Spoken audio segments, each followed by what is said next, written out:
one of the co-owners of Wyndra All Class, affectionately known as Annie. Anyone who was at Wentworth Park on January the 21st last year, or was watching our broadcast at home, they would have seen some of the most emotional scenes that we have ever seen on a racetrack. Your late wife Sue was the principal owner of Wyndra All Class. Sue unfortunately lost a battle with brain cancer in July last year. But Barto, if you can tell our audience here tonight, if you can tell them what it was, the connection that Annie and Sue had, and how great it was for Sue in the final stages of her life. Oh, Annie just brought so much happiness, like the connection they ever had. You see dogs with owners and trainers, but Annie was so special to Sue. It's like she knew Sue was sick, and they were just, yeah, as you can see, she was just, the bond was so strong. She'd walk straight past me, go straight to Sue, you know, like, and I used to feed her and look after her. So she knew, but the connection kept Sue going. She said if it wasn't for Annie, she probably would have given up earlier.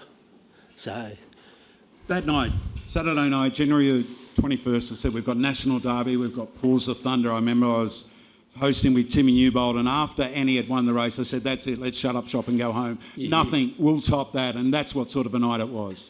Yeah, it made her night. She still spoke about it even in the last couple of weeks when she was here, and she'll take that to her grave. She said, you know, it's the best night of her night.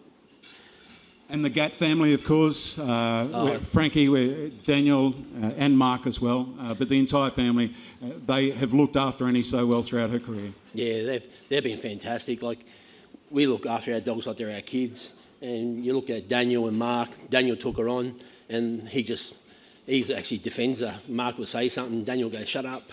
You know, he's like his daughter, so you couldn't ask for much more than Frank and Daniel and Mark. Unfortunately, her racing career has come to a close, but on the flip side, breeding-wise? She's going to Barshire Vale. Did you just do a deal with Jan for a straw or not? No, I bought it. I noticed you're sitting next to her. So. No, I bought it last year, so we were planning to retire at the end of this year, but unfortunately she shattered the hock at a trial, so made the decision easy. But you've been involved in greyhounds for a long while. Did you ever think you would feel the highs and lows of the sport that you felt with Wyndra, but particularly the highs that it gave Sue? Oh, nothing tops it. Like you can say the best day of your life when you get married, you meet your wife, but that day for Sue, that topped everything. And the look in her eyes, again, made her so happy, made me happy. Well done.